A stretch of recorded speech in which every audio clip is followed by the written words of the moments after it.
Charlamagne? Yes, sir. What up, Unc? What up, baby? I call you because I was on the plane. I'm looking at Elizabeth Warren's statement, and I wrote something nasty to her, like, you just call our pit bull down. Call our pit bull off. You know what I mean? Because I felt like we are destroying our potential. Hillary Clinton is the most investigated candidate in the history of American politics. She has been the nominee. Well, if the people are just joining us, we have Russell Simmons on the line. Good morning, Uncle. Now, Good morning. You want to call and talk about some things you heard on the Farrakhan interview and some things that are on your mind. First, let me say this. Minister Farrakhan saved my life at 17. I'm 58. He's my second father. I'm involved in producing his documentary, his life story. I'm his biggest fan, and I've been an organizer of every march he's had. I've always supported. I held the reception for the most recent march for him, and I'm his servant. Right. I'm not a member of the nation, but I've always been family, where every city, every minister is my dear friend. Absolutely. So I want to say that first. And everything that he has done for black Americans is amazing. No black American has, if Black Lives Matter, he's saved more black lives than anybody. Right. Word. Everybody. He's saved more black lives. So that's first. But they have never endorsed the candidate, not even the president. Although I know in his heart he wanted to see the president, and he said things that are flattering in the same way that he said truthful and beautiful things about Bernie Sanders. And I supported Bernie as I did Dennis Kucinich and other progressive candidates. I supported Kucinich before I endorsed Obama because I cared about the issues, not only the personality, and not only because I care about all the things that Bernie Sanders, and to the left of Bernie, I occupy Wall Street. And I know what all of those issues are. And I also know that 400 people in legislators who do take money, and some of them, despite their money, do what's the best they can. Gotcha. Bernie Sanders is no deity. He's no saint. He's a candidate. Okay. He's a very positive candidate. His effect on our two-party system is positive. He was our third-party candidate, as Dennis Kucinich was in my mind, like a third-party candidate who brought up ideas. Bernie pushed those ideas further than any of these third-party candidates have ever been able to do. But if you remember Ralph Nader, and I begged him the day before, 2 days before the election at Reverend Sharpton's office to back down, he said, oh, they're the same. Al Gore, George Bush, the same. Who gets on their knees faster when money comes in the room? That was Ralph Nader's line. And Ralph Nader put George Bush in office. George Bush destroyed the lives of tens of millions of Iraqis and killed. He's a war criminal as a result. He went to war and he took Americans to hell. Al Gore wouldn't have done that, so they weren't the same, turned out. America's not recovered from it. They've attacked so many Muslim countries, done so much horrible work. I think we do have to choose. I said less of two evils on Instagram, and somebody said, yeah, we're evil. No, Hillary ain't evil. She helped me change the Rockefeller drug laws. She has pushed a lot of our agenda, and she's taken on Obama's agenda.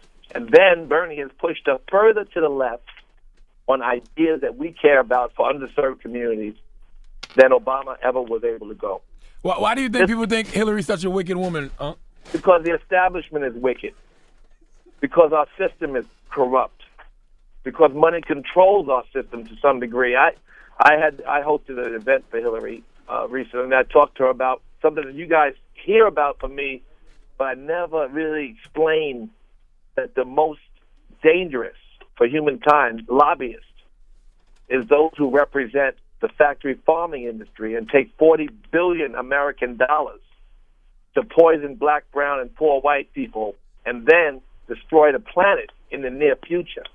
Our resources, where thousands, tens of thousands of kids die every day because we take the food from them and give it to the sick, sad animals that give us $300 billion worth of diabetes. I said, when are you going to stand up against the lobbyists that's sneaking under the radar, the most important one? She went right away and put up an animal rights. I don't care about animal rights. I do personally care about animal rights, but about saving the planet and the species that all work in perfect order for the planet to breathe, it is important. So many people care about their health. $300 billion in diabetes. So what are you going to do about it? She put up her animal rights thing and started to talk about that scary lobby. Because it seems to be under the radar. How could the Pope hold a session on global warming and not mention that the number one cause of global warming is animal factory farming? Mm-hmm. That the cows are worse than the trains, planes, and automobiles put together by UN reports, by many reports. So I'm just trying to get our system to work better for us. I can't be as idealistic. I was until I realized that Senator Clinton was the nominee, that there was no way around it.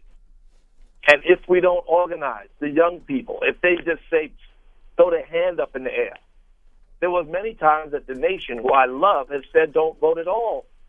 And if the ballot question you asked was appropriate, we have the ballot. We have to use it. We're going to have to vote.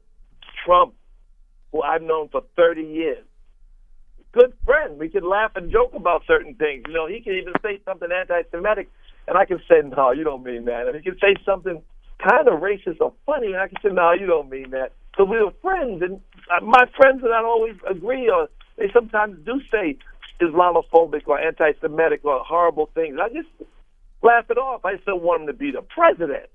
Got you. You know what I mean? So we have to organize against Trump, if not for Hillary. We can't let our disappointment, because we don't have a candidate. You can talk all day about free education, but I'm going to tell you something. They can't even fix the health care. Obama broke his neck for Obamacare. We have to further that policy.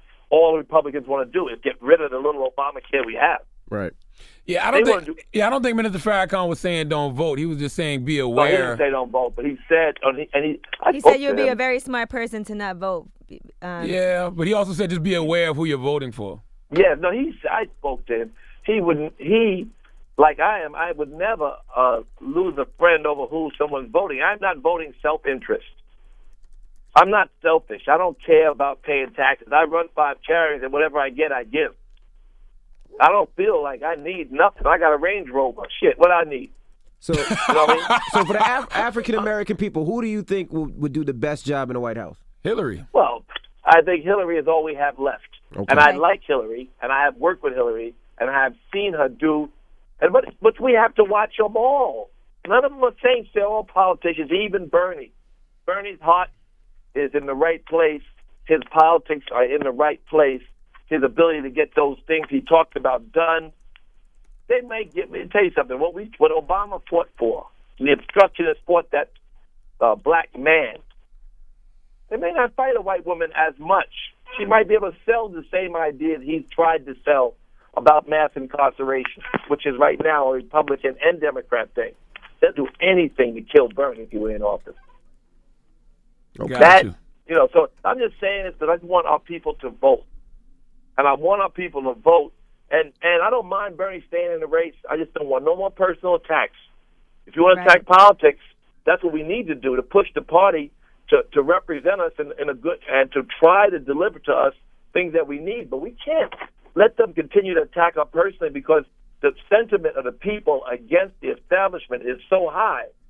And I've seen this happen in Europe, where horrible people got put into office because progressive, idealistic young people fought so hard for something, and then they put up a candidate that they had put in office. I mean, in a nominee position who was not electable. You also know that they would spend so much money. We don't have to worry about what they would do to Bernie. He's not the nominee. He's not the nominee. It's done. Gotcha. So when we know that, we got to start making choices, and we start to soften up towards the person that we fought against. It was a healthy debate. She's the nominee. Let's go to work. I agree. Against Trump and for her, we have no choice. Right. Us versus Trump. Thank you, Russ. I see so much hate against Hillary Clinton too, and I think people need to be respectful of who you want to vote for. That's right. If you're supporting Hillary Clinton, I get hate, man. I live for hate. I like to give out love, but I get hate. People, the reason they attack me is they think I'm trying to save a tax dollar, or that Rush Card is under investigation. My investigation is over. And I was never worried about it. I wanted them to investigate. Right. Well, So, and I was happy to pay the $20 million the other day. Thrilled. I'm going to give a lot more to the community beyond that settlement. So I don't worry about that. I've been attacked by so many people for anything they could come up with because I supported Hillary when I realized not only was she a nominee, but she probably would be in a better position to deliver on some of the things we care about than Bernie. Right. That was just my opinion. That's all. I'm with you, Rush. Well, we appreciate you for calling in, and it's always us versus Trump. Us versus I Trump. love you, and thank you for having my father and my hero and our greatest black leader on your show. Minister Farrakhan has been a guiding light to the black community and to humanity.